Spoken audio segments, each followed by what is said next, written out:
Sejak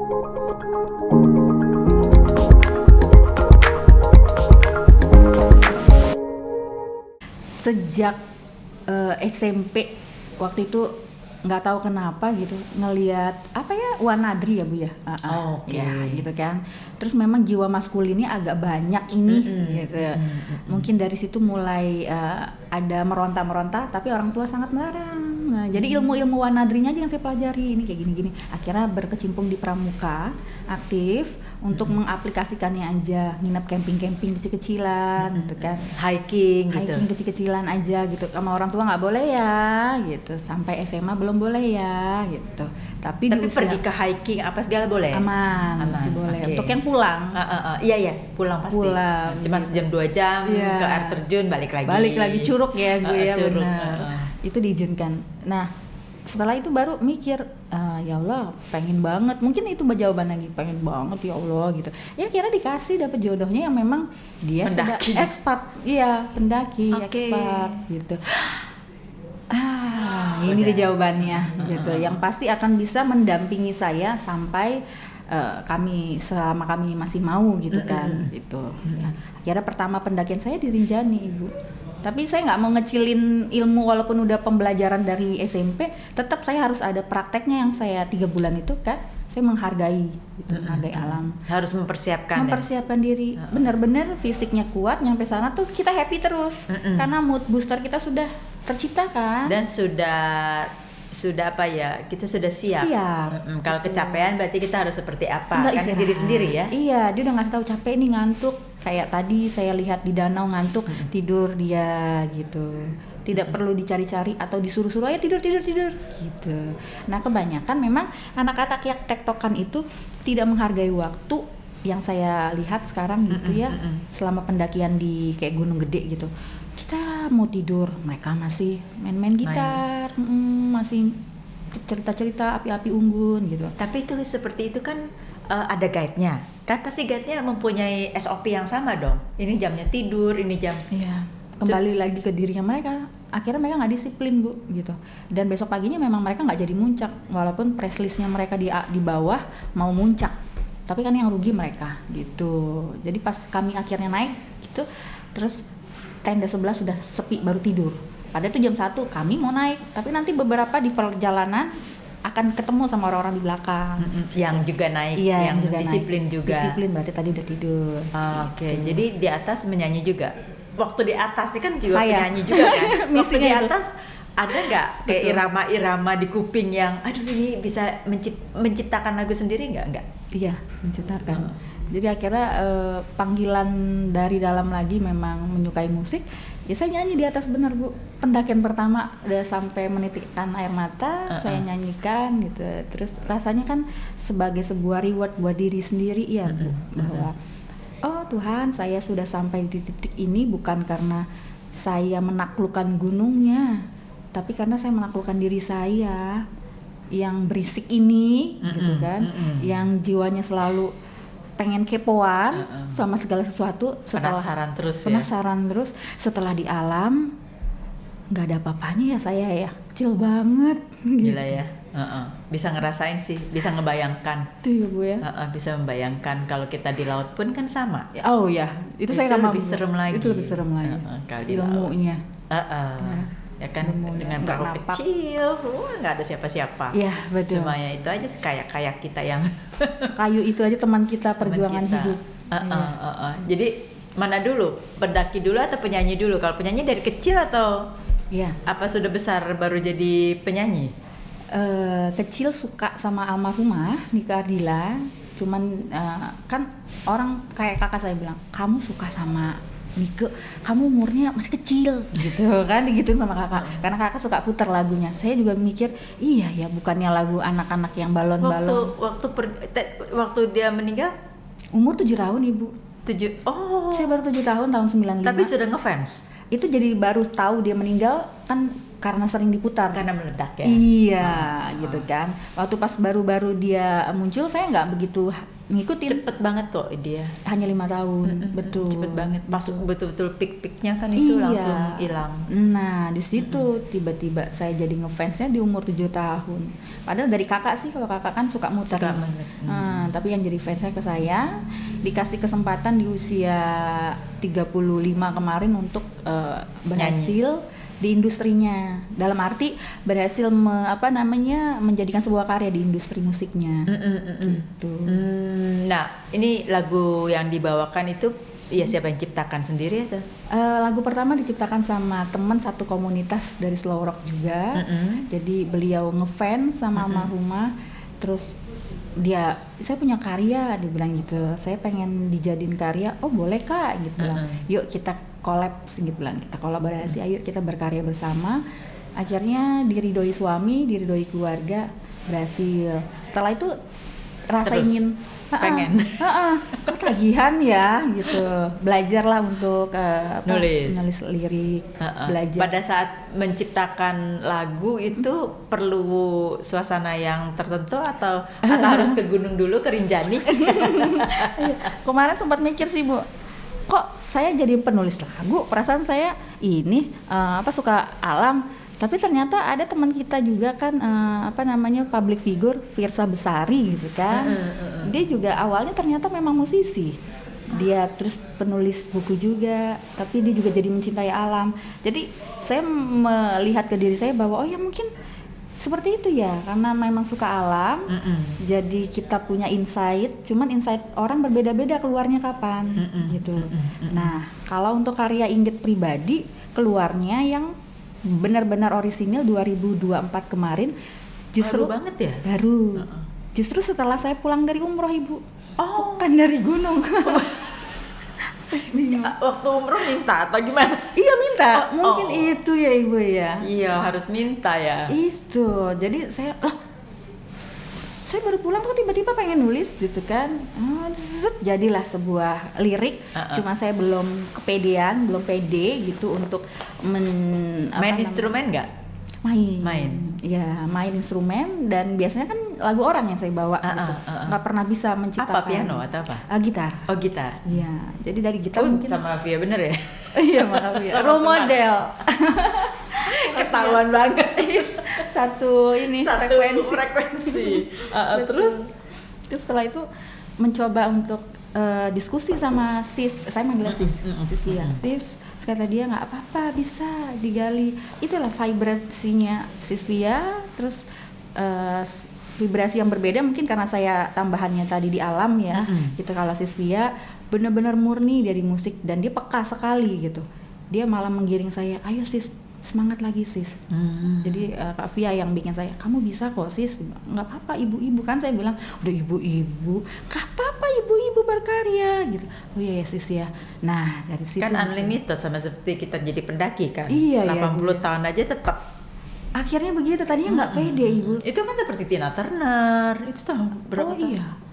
Umur berapa udah? Tidak harus dari betul ibu ya. Jadi maksudnya di dunia seni itu kan dunia seni lah terutama itu kan tidak dilihat dari umur. Nah, umur itu hanya angka katanya. Iya betul. Tapi kan kreativitas kan.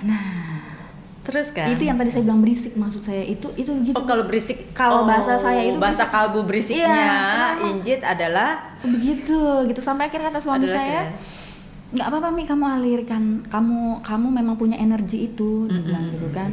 Terus kalau saya bersama teman-teman ibu-ibu gitu, maksudnya satu ini, kadang saya ngerasa ada yang beda sendiri deh saya sama mereka gitu. Ya nggak apa-apa, karena kan masing-masing kita diciptakan atau dilahirkan kan unik-unik, nggak ada yang sama banget. Betul. Akhirnya saya meyakinkan diri bahwa nggak apa-apa ya Tuhan, berarti mungkin memang di usia segini saya keluar bakat yang diberikan gitu. Saya ngerasanya ini bakat ya yang Tuhan berikan.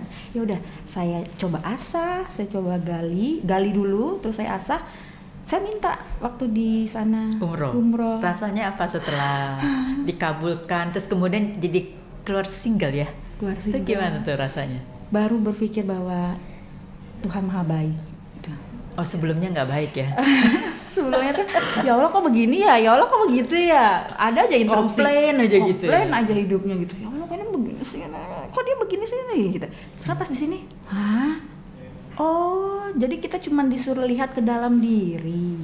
Sebelum kita komplain, lihat dulu ke dalam diri kamu, inner child kamu apa, luka batin kamu apa. Selama ini luka batin itu selalu saya tutupi, padahal ada gitu. Jadi setelah saya gali, saya ceritakan, saya keluarkan, justru itu kebuka semua pintu-pintunya. Jadi ini bagus itu ya. Saya jadi berpikiran berarti setiap orang itu ada luka batin ya. Luka batin itu kan seperti apa? Kekecewaan kah atau apa sih sebenarnya yang dibilang luka batin itu? Setiap saya ketemu sama human, sama orang-orang, sebenarnya mereka memiliki inner child, Bu, betul. Mereka punya luka. Tapi sama kayak saya sebelumnya, tidak menyadari, belum menyadari. Bagaimana kita menyadarinya? Saya juga jadi kepengen tahu. Ada inner child-nya nih, jangan-jangan saya begini, jangan ketawa. Saya Ya kan? Gimana cara kita menemukan bahwa kita tuh luka batin? Sekecil apapun gitu. Iya. Saya bertemu orang yang akhirnya dia membuka luka batin saya. Gitu. Secara tidak Psikolog langsung. bukan? Orang biasa. Gitu. Jadi dia pun dia sama kayak misalnya saya ketemu sama orang, dia pasti nggak akan tahu kalau saya punya luka batin. Gitu. Jadi pada saat dia bertemu, Tuhan izinkan kita bertemu, saya merasa aduh ini orang nyenggol gue ya, mesti nyenggol luka gue yang itu tuh gitu. Tapi saya coba untuk meredam, untuk tidak mau mengikuti. Lama-lama Tuhan tetap mengizinkan dia untuk nyolek terus gitu. Gimana maksudnya nyolak tuh? Yang single pertama itu adalah sebuah relate yang luka batin mulai saya sembuhin gitu Ibu. Jadi dulu di usia 14 sampai 14 sampai 15 tahun makanya ini kalau luka ya, jadi ceritanya udah mulai udah selesai dong dengan lukanya dong. Sudah selesai. Jadi bisa diceritain. Jadi ada gitu. Iya benar. Lukanya itu adalah setiap saya memiliki teman, boyfriend, saya diberikan yang selalu berbeda agama. Sejak saya SMP, tapi satu frekuensi, yaitu di dunia musik. SMA, sampai harus saya mengalami sebuah peristiwa desperate lah gitu ya. Saya bilang akhirnya, interupsi lagi gitu. Udah deh ya Tuhan, udah ya Allah ya udah, yang penting jangan nggak seiman deh, bentuk apapun deh, ya udah saya nggak akan nyanyi lagi gitu. Itu lukanya. Lalu saya tinggalkan sampai jawabannya diizinkan. Setelah 20 tahun kemudian saya kembali ke dunia musik ini yang sudah 2005 saya tinggalin. Jadi 2023 sebenarnya rilis single pertama di tahun 2023. Tepat di tahun 2003 saya pernah masuk studio rekaman bersama teman-teman band. 20 tahun yang lalu. Iya, saat masih di bangku putih abu-abu gitu. Tapi di titik itulah luka yang akhirnya saya simpan selama 20 tahun kemudian. Tidak pernah ada yang tahu kalau saya dulu pernah bernyanyi band. Tidak ada yang pernah tahu kalau saya sama teman-teman saya atau juga sama mantan saya. Itu sejauh itu perjalanan hidup. Sampai Tuhan mengizinkan ketemu, kamu bisa nyanyi gitu. Saya bilang enggak, saya nggak bisa nyanyi gitu. Saya dipaksa untuk bisa, kamu bisa nyanyi, saya punya lagu yuk, berkarya yuk gitu. Saya kan mikir Ibu, kenapa sih orang 20 tahun lalu udah selesai gitu kan. Tapi itu bisa sadar bahwa itu luka batin ya. Sebenarnya itu sesuatu yang nggak tahu ya. Kadang-kadang kita nggak sadar kalau itu luka batin. Iya, makanya tadi itu sadar kita luka batin karena kekecewaan itu. Iya, karena kan kekecewaan saya dengan Tuhan pada waktu itu. Karena kan kenapa kok Tuhan kasih saya yang selalu berbeda keyakinan gitu. Kita kalau misalnya putus atau di end karena ada sebuah permasalahan kan enak gitu. Tahu cara sakit hatinya gimana. Jadi ini karena berbeda, jadi ya baik-baik juga pisahnya gitu. Iya, tapi kan sakit. Kata kita baik-baik ya, tapi hati kita yang interupsinya ke atas terus gitu kan Bu. Kenapa dipertemukan misalnya gitu kan. Ini jadi mau misah ini gimana, mau sampai mana. Saya mikir gitu kan, berarti saya yang harus action. Saya yang meninggalkan, saya action situ gitu. Nah luka itu menurut saya sebuah musik ya Ibu. Sebuah musik itu luka. Akhirnya bertemu untuk digali dan menjadikan sebuah single lagu, sebuah karya. Saya pikir oh Tuhan mengizinkan saya untuk menyembuhkan luka ini. Gitu. Saya masih mencari luka saya apa ya? Luka batin. Kadang kalau sampai kita dipertemukan sama orang yang baru, itu bisa terjadi Bu. Bisa terjadi gitu. kita jadi ngelihat ke dalam diri kita. Jadi kita Saya lagi mikir bagaimana membuka aura, maksudnya berpikiran bahwa oh ternyata gue begini happy begini, tapi ada luka batin juga yang secara nggak sadar tuh masih tersimpan, kayak debu. tersimpan. Kalau saya menulis dalam sebuah sajak, jadi luka batin itu seperti debu yang disimpan, tapi kan namanya debu yang masih ada gitu. Lebih baik itu dibuang, dilepasin, nggak usah disimpan. Dengan cara apa ya? Kamu bilang memang itu luka kamu bilang sama diri kamu itu luka kamu. Ya sudah, kamu terima, kamu damai. Makanya saya pas saat pendakian Rinjani, saya sampaikan di alam bahwa sudah ya luka saya bilang gitu. Oke, kita harus meminta ya. Iya. Ini dia kayak terapis ya. Jadi, gue juga lagi mikir. Ya kan? Seperti itu Bu. Jadi kadang penyembuh, healer, orang suka bilang gitu kan, healer, kita butuh konseling, kita butuh terapis, butuh psikolog, tapi mereka juga punya kapasitas waktu untuk menyembuhkan orang lain, nggak bisa nerima banyak waktu, cuman satu ke alam gitu. Ya, saya secara pribadi itu healing saya juga ke alam. Dan dengar bunyi-bunyian lah, kalau di sini tadi dengar bunyi apa tuh namanya? Itu klingklong. Kling-kling yang angklung bambu, iya. Itu kan saya ditaruh di situ. Betul. Itu satu hal yang menenangkan bagi saya. Nggak harus gunung puncak. Enggak. Jadi di mana seperti ini aja. Iya. Ini aja keadaan ini kan. Ya, nih kan pohon, terus kita masih ada matahari di atas, masih terlihat gitu. Itu juga ada sesuatu yang menyembuhkan. Iya. Saya kalau ngeliat pohon hijau gitu kan, mereka bicara kan, mereka tumbuhan kan berbicara, cuma kita nggak paham.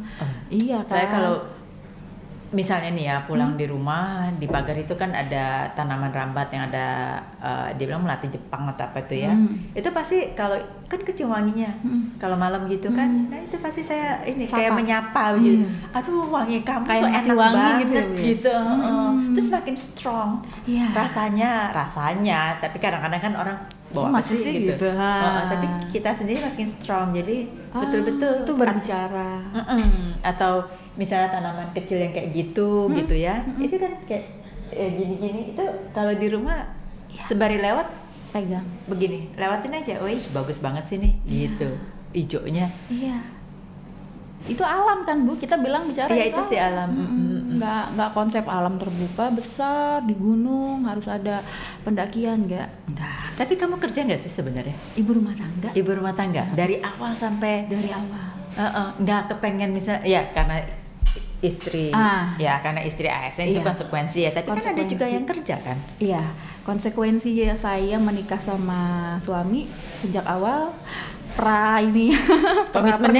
komitmennya saya sebagai ibu rumah tangga gitu. Which is akhirnya dapat yang seiman, ibu rumah tangga, terus tetap bisa berkarya. Akhirnya saya berterima kasih sama Tuhan. Lagi ya. Satu hobi. Karena Tuhan tuh baik ya, langsung gitu. Langsung berdamai sama diri. Ya Allah. Itu setelah berapa lama dari 14-15 tahun yang umur segitu? Mengalaminya. Iya. Berarti sekarang saya 37, sekitar hampir 20 tahun saya mengalami itu. Bergejolak terus tuh.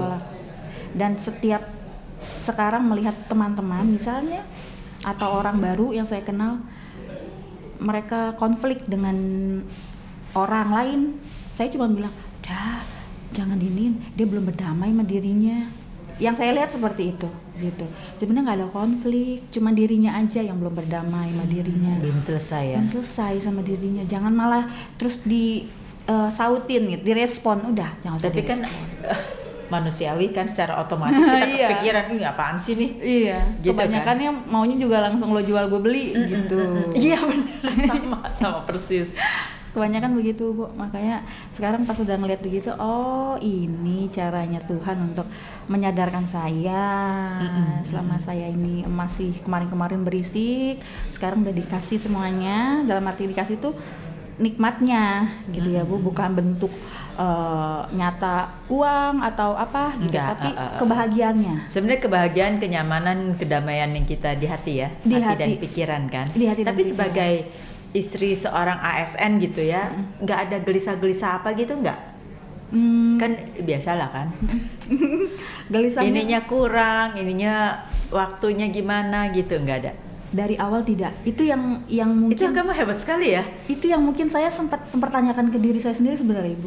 Karena kalau saya ketemu sama para istri ASN, saya jadi, makanya saya bilang bingung, apa saya lain sendiri ya sama mereka ya? Kok mereka kayaknya ada aja gitu. Ada aja. Kan banyak temen juga yang Ya, istrinya betul, ASN kan ada aja yang diomongin. Itu Iya, jadi saya diam aja dengerin mereka, oh begitu. kenapa? Menurut kamu kenapa? Karena bukannya soal berdamai diri sendiri atau apa? Perbedaan di luka ya Bu, itu yang saya bilang. Mungkin saya konsepnya masih dengan diri saya nih, lukanya saya tidak melihat di luar itu ternyata lebih banyak yang ada juga masalah. Nah, yang lebih besarnya ternyata di dalam diri saya sendiri. Jadi fokus saya selama ini hanya kepada diri saya sendiri gitu. Baru setelah saya menyembuhkan diri saya sendiri, saya melihat ke luar, oh di luar sana juga banyak masalah. Tapi untungnya karena luka ini lebih berat mungkin, jadi saya nggak menganggap ini adalah permasalahan gitu. Itu banyak, kita masih belajar sama kamu. Jadi hidup kamu dari awal sampai, maksudnya dari kamu setelah kamu selesai dengan diri kamu dengan luka batin itu segala macam, sampai kamu berkeluarga, kemudian mempunyai karya, terus naik ke Gunung Rinjani yang lagi heboh itu sampai dengan detik ini tuh semua berjalan mengalir aja sesuai. Apa karena kamu harus selalu bersyukur kali ya? Nebak-nebak gue. Itu yang saya bilang bahwa Tuhan ternyata Engkau baik ya Allah. Jadi ada rasa mungkin yang dulu kelepas dari mulut saya. Akhirnya saya menyadari sekarang bahwa kalau kita mintanya sama Dia langsung, padahal waktu itu saya minta mungkin karena kosong aja Bu nih, anak-anak masih Tidak bersungguh-sungguh. Iya gitu. Itu saya tarik mundur ke belakang gitu. Di usia saya waktu itu masih sebelum 17, masih pakai putih abu-abu gitu. Saya cuma bilang sama Allah, ya Allah, udah ya gitu, udah selesai. Pokoknya saya minta apapun. Oh, kamu berarti tidak berpasrah diri itu kamu keinginan kamu, bukan keinginan yang di atas. Kan sekarang kalau kita berdoa, ya kan, ini keinginan kita tuh gini, pokoknya gini. Ada aja requestnya gitu. Request kita. Iya. Kalau saya kosong pada waktu itu, saya bisa menggantungin langsung di titik terendah, desperate-nya itu, terus saya gantungin langsung. Udah ya Allah, apa aja, nggak mau lagi gitu, sampai give up. Yang penting seiman, dah gitu. Maksudnya saya sampai mikir mau hidup saya kayak apa gitu, saya udah nggak mikir lagi karena pada waktu kemarin kan saya egonya tinggi. Saya senang sama dunia musik dari SMP sampai SMA. Saya ngeband teman saya laki-laki. Tapi kamu ngebandnya slow rock juga? Enggak. Di zaman itu tidak gitu. Di zaman itu saya dengan konsep band, lagunya anak-anak band gitu kan Bu. Nah setelah itu baru saya mikir, udah deh, nggak usah yang musik lagi, udah stop gitu. Jadi kamu nggak main band lagi saat itu? Tidak sama sekali. Dan itu benar-benar dikabulin, mendapat jodoh, dia mencari istri, sudah bukan mencari pacar. Jadi kayak orang dijodohin aja ya? Iya betul. Jadi nggak pakai pacaran? Nggak pakai pacaran, LDR Ibu. Beliau usianya di atas saya 9 tahun, ASN di Pulau Dewata. Datang, kan dia mendaki, kerjaannya ya mendaki kerja gitu. Ketemunya dengan nah saya mikir ajaib loh Tuhan punya ini ya. Iya, makanya saya mikirnya kemarin saya ngalami setiap hari saya bisa ketemu gitu kan. Saya bisa berkomunikasi dengan mereka, berinteraksi dengan mereka, tapi kali ini saya bertemu harus setahun sekali gitu. Jadi itu kosong, buat saya itu kosong gitu. Setelah itu langsung menikah, diboyong ke Pulau Dewata. Nah, hubungan waktu kosong itu maksudnya bukan kosong ya. Dari kamu LDR, ketemu LDR itu berapa lama? 3 tahun. Oh, setia juga kamu ya? Itu ya betul. Itu betul. Pertanyaan gue enak banget ya. Benar. Setia juga ya, maksudnya Itu mengosongkan kamu merasa diri. kosong, kamu Iya. merasa kayak ini apaan sih gitu Kok kan? cepet tapi ya 3 tahun. Nah gitu Bu. Loh ini udah 3 tahun. Saya dilamar tuh masih pakai baju putih abu-abu. Oh, Masih maksudnya kata teman-teman, lu beneran mau nikah gitu. Lu segitu depresinya sampai langsung mau nikah. Terus saya mau jawab apa? Aduh, soalnya kemarin udah ngomongnya gitu ya doanya, bilang gitu kan. Juga nggak minta yang langsung nikah sih, kan masih 3 tahun gitu. Saya masih kuliah. tapi pada saat Habis SMA saya kuliah gitu kan. setelah kuliah baru menikah atau Menikah. atau menikah dulu atau baru kuliah? Akhirnya nyambung kuliahnya di Bali. Jadi ngalir aja Bu hidupnya. Oh, aduh, kamu. Udah pasrah juga kan, ya udah deh gitu, pindah ya kuliah. Jadi alma mater saya ada 2 di Jakarta sama di Bali. Di Bali. Dan segitu kosongnya Bu, bener-bener kosong. Segitu kosongnya, dalam arti kosong adalah dulu kan saya banyak banget press list, saya mau ini gitu. Kosong ini supaya kita nggak salah ngerti nih. Iya. Kosong ini maksudnya pasrah lah. Iya betul. Ya kan, bukan kosong hatinya kosong terus kita bengong terus udah deh ya. Tapi Enggak. ini dengan berpasrah, Iya. akhirnya kita diberikan malah lebih dari apa yang kita Iya. pikirkan ya. Yang tidak pernah kita pikirkan, bahkan ruang yang baru, lingkup yang baru bagi saya di Pulau Dewata. Seneng dong di Pulau Dewata. Orang kan jarang-jarang. Iya, orang kan mikirnya tamasya Ibu ya. Saya tinggal stay 5 tahun gitu. Hah? Terus saya jadi ibu-ibu gitu yang punya anak, terus ngurus suami. Hah? Ya udah, dijalanin tiap harinya. Pembelajaran hidup. Saya jalanin, oh begini hidup. Terus nanti ke kantor, oh begini jadi istri ASN tetap gitu. Tapi di antara kamu nggak ngapa-ngapain gitu ya, maksudnya nggak kerja nggak apa, suami bekerja, itu selain jaga anak gitu, selain kita take care anak, apa ya kamu ada ekskul? Pada waktu itu. Selain nyanyi lah, tapi nyanyi enggak kan ya waktu itu ya? Pada waktu 5 tahun itu tidak sama sekali, karena yang saya bilang luka batin itu, jadi saya tidak tampakkan kalau saya suka nyanyi. Di kantor kan selalu ada kegiatan, saya tidak pernah tampakkan itu gitu. Jadi kegiatan kamu pada saat menunggu dan menanti hari siang menjadi malam, pure murni jadi ibu-ibu. jadi ibu-ibu, ibu rumah tangga. Ibu rumah tangga, maksudnya belajar nyuapin anak, main sama anak gitu kan. Karena jauh dari keluarga di Jakarta semua, tidak punya saudara, benar-benar digembleng. Kata Tuhan nih, kamu saya tempatin di sini, saya gembleng dulu ya. Di usia yang muda loh Ibu itu. Iya, kamu kan sembari Nikah kuliah umur berarti 20. 20 tahun. Nikah umur 20, punya anak umur 21. Saya bilang, ini ya perjuangan saya ya, saat saya minta dikasih gini ya. Tapi udah nggak berani interupsi lagi kan. Iya Dulu iya kan iya. berisik banget. Enggak, waktu kamu bilang kamu naik Rinjani dengan anak-anak, saya udah ngebayang itu anaknya pasti teenagers. Iya. Nggak mungkin anak yang umur di bawah 10 tahun. Saya udah ngebayangin. Yang besar 14 kemarin.